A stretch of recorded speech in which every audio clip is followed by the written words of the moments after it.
Hello everybody students. इससे पहले वाली वीडियो में किए थे हमने 1 से लेकर 6 तक क्वेश्चन एक्सरसाइज 12.3 के। अब हम करेंगे इससे आगे। तो क्वेश्चन नंबर 7 देखिए। क्वेश्चन नंबर 7 में हमें ABCD भुजा 14 सेंटीमीटर वाला एक वर्ग दिया हुआ है और ABCD को केंद्र मानकर, यानी कि इसके जो शीर्ष हैं इनको केंद्र मानकर हमने वृत्त इस प्रकार खींचे हैं कि इसमें से प्रत्येक वृत्त जो है वो तीन शेष वृत्त, जो ये तीन शेष वृत्त बच रहे हैं, मान लीजिए इसकी बात कर रहे हैं, तो ये तीन जो वृत्त हैं इनमें से किन्हीं दो को जो है ये टच करता है, बाहरी रूप से स्पर्श करता है। तो हमें छायांकित भाग का क्षेत्रफल निकालना है, यानी कि इसका क्षेत्रफल निकालना है। तो इस क्वेश्चन को बेटा आप खुद करके देखेंगे और अगर आपको कोई प्रॉब्लम आती है तो आप बताएंगे। इसके बाद हम करेंगे क्वेश्चन नंबर 8। क्वेश्चन नंबर 8 क्या है हमारे पास? क्वेश्चन नंबर 8 में हमें ये एक आकृति दी हुई है। इसमें हमें कहा गया है कि एक दौड़ने का पथ दिखाया हुआ है कि यहाँ पर ये जो है रेसिंग ट्रैक बनाया हुआ है जहाँ पर वो धावक जो है वो दौड़ते हैं। तो जिसके बाएं और दाएं सिरे कैसे हैं? अर्धवृत्ताकार। ये जो है अर्धवृत्ताकार बने हुए हैं। दोनों आंतरिक समांतर रेखाखंडों के बीच की जो दूरी है वो कितनी है? 60 मीटर है। यानी कि अंदर वाली ये जो चौड़ाई दी हुई है ये कितनी दी हुई है हमें? 60 मीटर। और इनमें से प्रत्येक रेखाखंड जो है वो कितना लंबा है? 106 मीटर। यानी कि यहाँ से यहाँ तक की जो लंबाई है वो हमारी 106 मीटर है, चाहे वो अंदर वाला है चाहे वो बाहर वाला है। यदि यह पथ 10 मीटर चौड़ा है तो हमें ज्ञात करना है। मानिए ये जो पथ दिया हुआ है, इन्होंने इसकी जो चौड़ाई दी हुई है वो 10 मीटर दी हुई है। हमें निकालना क्या है? पथ के आंतरिक किनारों के अनुदिश एक पूरा चक्कर लगाने में तय की गई दूरी। यानी कि अगर हम ये अंदर वाली साइड पर दौड़ते हैं तो अंदर वाली साइड में दौड़ने में हमें कितनी दूरी तय करनी पड़ेगी। और दूसरा हमें निकालना है पथ का क्षेत्रफल, यानी कि ये जो हमारा ट्रैक बना हुआ है इस ट्रैक का क्षेत्रफल हमारा कितना है। तो हम बाहर क्षेत्रफल निकालने के लिए तो हम बाहरी क्षेत्रफल में से अंदर वाला क्षेत्रफल माइनस करते हैं तो हमें इसका क्षेत्रफल मिल जाता है। तो उसे कैसे करेंगे? पथ की लंबाई हमें दी हुई है 106 मीटर, चौड़ाई दी हुई है हमें 60 मीटर। ये जो अंदर वाली चौड़ाई है ये 60 मीटर है। तो आंतरिक अर्धवृत्त का व्यास जो है, ये जो अंदर वाला छोटा वृत्त है इसका जो व्यास है वो कितना होगा? उतना ही होगा जितनी कि इसकी चौड़ाई होगी, यानी कि 60 मीटर। तो आंतरिक अर्धवृत्त का जो व्यास है वो आंतरिक समांतर रेखाखंडों के बीच की दूरी है, यानी कि 60 मीटर। यहाँ से हम त्रिज्या निकाल सकते हैं 60/2 करके 30 मीटर, नहीं तो हम इसको डायरेक्ट भी निकाल सकते हैं 60/2 त्रिज्या।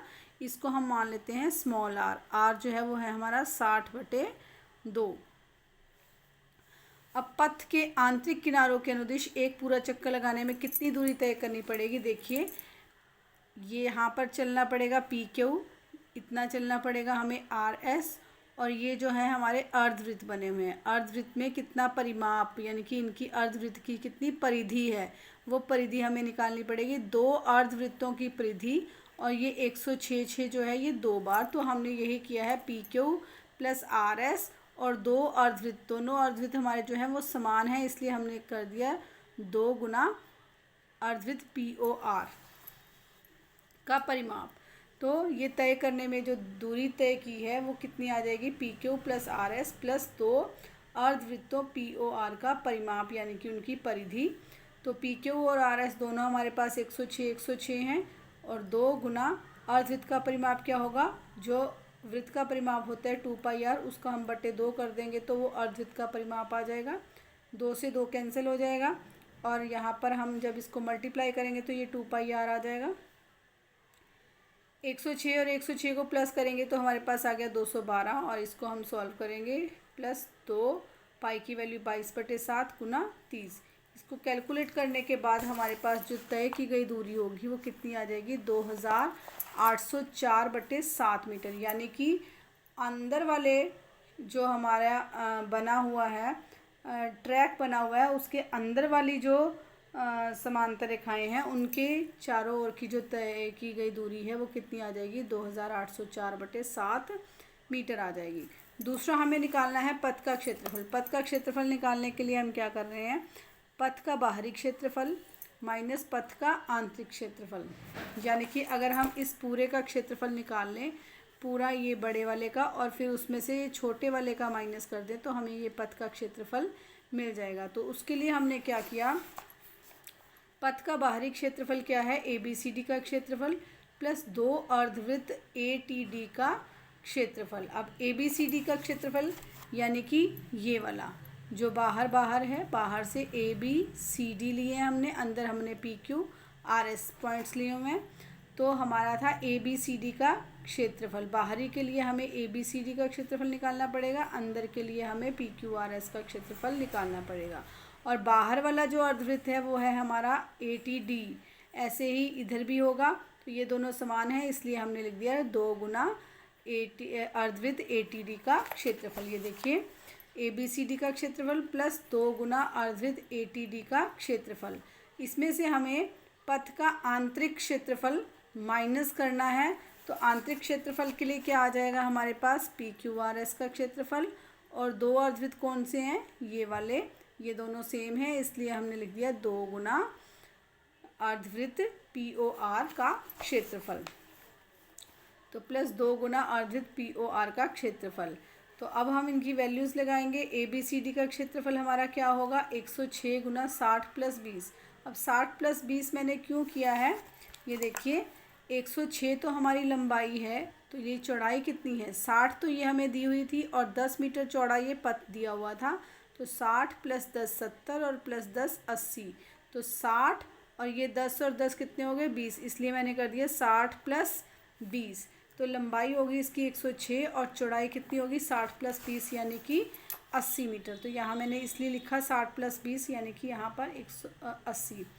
और 2 हमारा है ये 2 अर्धवृत्त, तो 2 से मल्टीप्लाई करेंगे। अब अर्धवृत्त ए टी डी का क्षेत्रफल क्या हो जाएगा, जो वृत्त का क्षेत्रफल उसका होता बटे 2 पाई आर स्क्वायर बटे 2। 2 से ये 2 कैंसिल हो गया, तो हमारे पास आ गया पाई आर स्क्वायर। तो 106 गुना 80 प्लस 22 बटे 7 गुना, अब यहाँ पर आर की वैल्यू क्या आएगी हमारे पास 80 बटे 2, क्योंकि हमारा इसका जो आर है बड़े वाले वृत्त का वो 80 बटे 2 आ जाएगा, और छोटे वाले का क्या आ जाएगा 60 बटे 2 त्रिज्या आ जाएगी। त्रिज्या हमें निकालनी है, तो आर जो है वो हमारे बड़े वाले अर्धवृत्त की है, और स्मॉल आर जो है वो छोटे वाले वृत्त की है। तो यहाँ पर हमने कैपिटल आर और स्मॉल आर लिया है, तो इसलिए हमने यहाँ पे लिख दिया 80 बटे 2 आर की वैल्यू। ऐसे ही अर्धवृत्त पी, यहाँ पर पी क्यू आर एस का क्षेत्रफल निकालने के लिए 106 हमारी लंबाई है और चौड़ाई कितनी है 60 मीटर। ये अंदर वाले का निकालेंगे, लंबाई हमारी सेम रहेगी 106 और चौड़ाई हमारी कितनी रहेगी 60 मीटर। तो ये पी क्यू आर एस का क्षेत्रफल आ गया, प्लस 2 गुना अर्धवृत्त पी ओ आर का क्षेत्रफल। पी ओ आर का क्षेत्रफल यानी कि 2 गुना पाई आर स्क्वायर बटे 2। अब इसमें हमारी जो त्रिज्या है वो कितनी आ जाएगी 60 बटे 2। तो 106 गुना 60 ये तो आ गया पी क्यू आर एस का क्षेत्रफल, प्लस 2 गुना ये 2 से 2 कैंसिल हो गया था पाई आर स्क्वायर, पाई की वैल्यू 22 बटे 7 और आर स्क्वायर है तो 60 बटे 2 गुना 60 बटे 2। तो यहाँ से काट के हमारे पास 30 आ गया। अब ये आ गया हमारे पास मल्टीप्लाई करके 8480 प्लस 22 बटे 7 गुना 40 गुना 40। ऐसे ही इन दोनों को मल्टीप्लाई करके आया 6360 प्लस 22 बटे 7 गुना 30 गुना 30।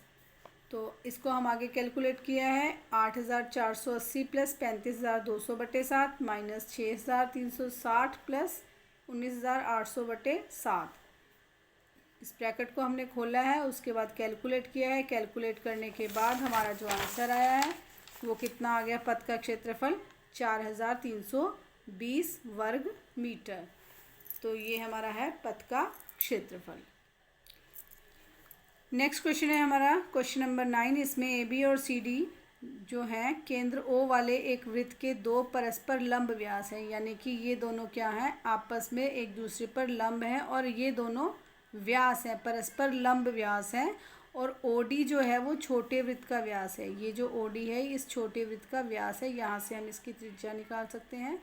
और ओ ए जो है वो हमें दी हुई है 7, ओ ए जो है वो 7 सेंटीमीटर दी हुई है। हमें छायांकित भाग का क्षेत्रफल निकालना है, यानी कि ये जो हमारे भाग हैं ये बी सी ए सी और ये वाला वृत्त जो है छोटा, इसका क्षेत्रफल हमें निकालना है।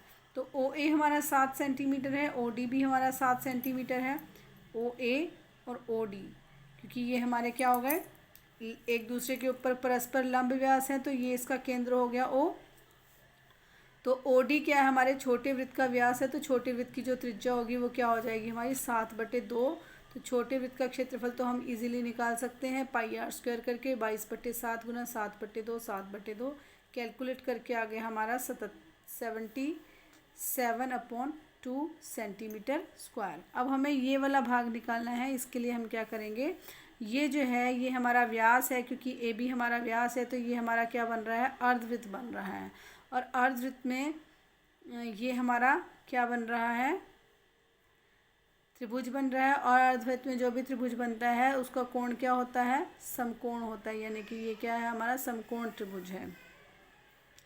तो अर्धवृत्त का क्षेत्रफल निकालेंगे। अब हम यहाँ पर इसमें क्या कर सकते हैं, अर्धवृत्त के क्षेत्रफल में से इसका क्षेत्रफल निकालने के लिए, BC और AC का क्षेत्रफल निकालने के लिए हम अर्धवृत्त के क्षेत्रफल में से इस समकोण त्रिभुज का क्षेत्रफल माइनस कर सकते हैं, जिससे हमें ये वाले क्षेत्रफल मिल जाएंगे। तो अर्धवृत्त का क्षेत्रफल निकालेंगे पाई आर स्क्वायर बटे 2। अब यहाँ पर मैंने आर बड़ा लिया है, क्यों, क्योंकि यहाँ पर आर हमारा क्या है, OC = 7, ये बड़ा वृत्त आ गया हमारा। तो आर हमारा जो है वो 7 सेंटीमीटर है OA के बराबर, और जो स्मॉल आर है वो हमारा 7/2 था, यहाँ पे मैंने निकाल के बताया था। तो अर्धवृत्त का क्षेत्रफल पाई आर स्क्वायर बटे 2, यहाँ पर हम वैल्यू लगाएंगे 22/7 गुना 7 गुना 7 और ये वाला बटे 2। तो जब हम इसको कैलकुलेट करेंगे तो अर्धवृत्त का क्षेत्रफल आएगा हमारे पास 77 सेंटीमीटर स्क्वायर। अब हम निकालेंगे त्रिभुज ABC का क्षेत्रफल, क्योंकि ये समकोण त्रिभुज है तो इसको हम कर सकते हैं 1/2 गुना आधार गुना लंब। तो 1/2 गुना AB जो है वो इसका आधार हो जाएगा और ये इस पे लंब हो जाएगा, क्योंकि ये भी परस्पर लंब दिए हुए हैं तो ये इसकी हाइट हो सकती है। तो यहाँ पर ये 90 का बना रहा है तो ये भी इसकी हाइट है, इसको आधार ले लेंगे, इसको हम लंब ले लेंगे। तो ये आ गया हमारा 1/2 गुना AB गुना OC। तो 1/2 AB दिया हुआ है हमें 14 और OC दिया हुआ है 7। इसको कैलकुलेट करने के बाद हमारे पास आ गया इसका क्षेत्रफल 49 सेंटीमीटर स्क्वायर। अब हमें ये वृत्तखंड AC और BC का क्षेत्रफल निकालने के लिए क्या करना था, हमें अर्धवृत्त के क्षेत्रफल में से ये समकोण त्रिभुज का क्षेत्रफल जो है वो माइनस करना था। तो वृत्तखंड AC और BC का क्षेत्रफल निकालने के लिए अर्धवृत्त के क्षेत्रफल में से हमने माइनस किया है त्रिभुज ABC का क्षेत्रफल। 77 में से हम 49 को माइनस करेंगे तो हमारा क्षेत्रफल कितना आ जाएगा, 28 सेंटीमीटर स्क्वायर। यानी कि इसका क्षेत्रफल, इन दोनों का क्षेत्रफल को टोटल कितना आ चुका है हमारे पास, 28 सेंटीमीटर स्क्वायर आ चुका है। अब हमारा छायांकित भाग का क्षेत्रफल निकालना है तो उसके लिए हमें ये प्लस ये करना पड़ेगा। तो हमें छायांकित भाग का क्षेत्रफल निकालने के लिए छोटे वृत्त का क्षेत्रफल प्लस वृत्तखंड AC और BC का क्षेत्रफल प्लस करने पड़ेंगे। छोटे वृत्त का क्षेत्रफल हमारा आया था 77/2 सेंटीमीटर स्क्वायर और वृत्तखंड AC और BC का क्षेत्रफल जो था वो हमारा आया था 28 सेंटीमीटर स्क्वायर। इन दोनों को प्लस करेंगे तो छायांकित भाग का क्षेत्रफल जो आएगा हमारा कैलकुलेट करने के बाद आ जाएगा 66.5 सेंटीमीटर स्क्वायर। नेक्स्ट क्वेश्चन है हमारा क्वेश्चन नंबर 10। ये क्वेश्चन नंबर 10 जो है ये हमारा कुछ क्वेश्चन नंबर 7 जैसा है, तो इसकी हेल्प से भी आप उस क्वेश्चन को निकाल सकते हैं। एक समबाहु त्रिभुज दिया हुआ है ABC, इसका क्षेत्रफल हमें दे दिया, इस पूरे त्रिभुज का हमें क्षेत्रफल दे दिया 17,320.5 सेंटीमीटर स्क्वायर। इस त्रिभुज के प्रत्येक शीर्ष को केंद्र मानकर तथा त्रिभुज की भुजा के आधे के बराबर त्रिज्या मानकर वृत्त खींचे जाते हैं।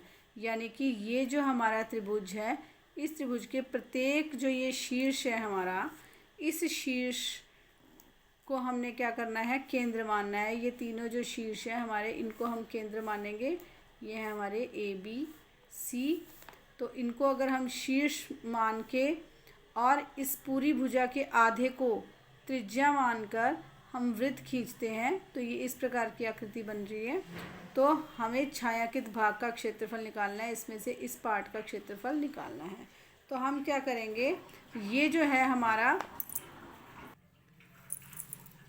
हमें जो है इस ABC का क्षेत्रफल दिया हुआ है, इस ABC त्रिभुज के क्षेत्रफल में से हम इन तीनों त्रिज्या खंडों के अगर क्षेत्रफल माइनस करते हैं तो हमें इस पार्ट का क्षेत्रफल मिल जाएगा। अब क्योंकि ये समबाहु त्रिभुज है तो हमें ये त्रिज्या पता होना चाहिए, तो हमें त्रिज्या पता करने के लिए इसकी भुजा चाहिए, लेकिन हमें क्षेत्रफल दिया है तो इसका क्षेत्रफल से हम क्या करेंगे, इसकी भुजा निकालेंगे और फिर उसका आधा करेंगे तो इसकी त्रिज्या मिलेगी, जहाँ से हम त्रिज्या खंड के क्षेत्रफल निकालेंगे। और क्योंकि ये समबाहु त्रिभुज है, सारी भुजाएं समान हैं, इसके सारे कोण भी समान होंगे, इसलिए प्रत्येक जो केंद्र है वहाँ से इनकी जो एंगल बनेगा वो कितना बनेगा, 60 डिग्री का बनेगा। तो हमें बोला गया है कि पाई की वैल्यू हमें 3.14 लेनी है और वर्गमूल 3 की वैल्यू जो है वो हमें 1.73205 तक लेनी है। तो हम मान लेते हैं, माना समबाहु त्रिभुज की जो भुजा है वो ए है, और तो समबाहु त्रिभुज का जो क्षेत्रफल वो होगा वो क्या हो जाएगा, वर्गमूल 3/4 भुजा का वर्ग, ये इसका फॉर्मूला है। तो वर्गमूल 3/4 भुजा हमने ए ली है, ए स्क्वायर।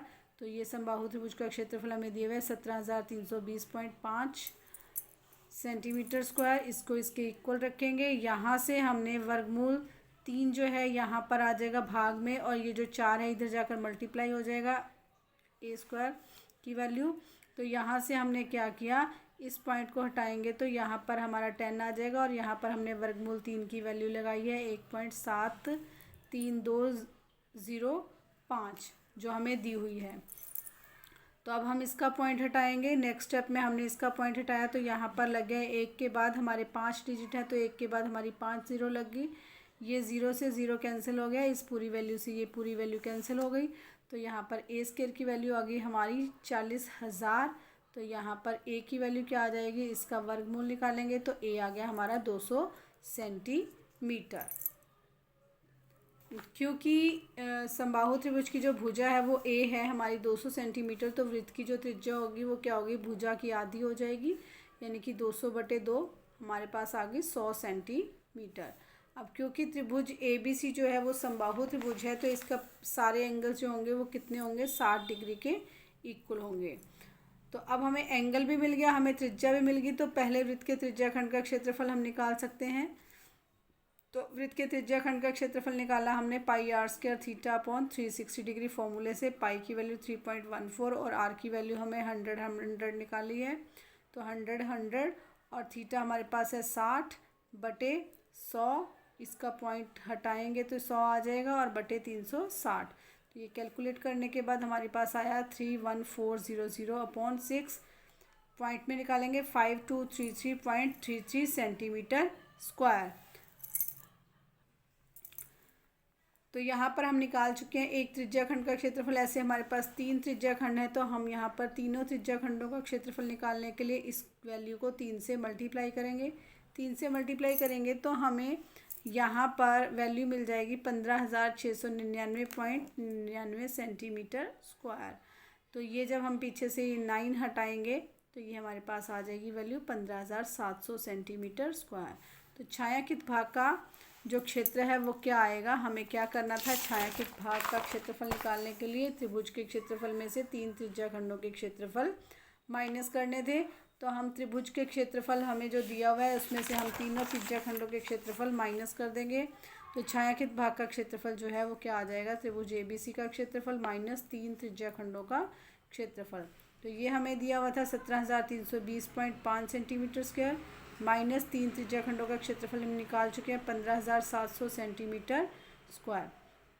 तो इन दोनों को माइनस करेंगे तो हमारे पास वैल्यू आ जाएगी 1,620.5 सेंटीमीटर स्क्वायर। ये हमारे छायांकित भाग का क्षेत्रफल आ गया।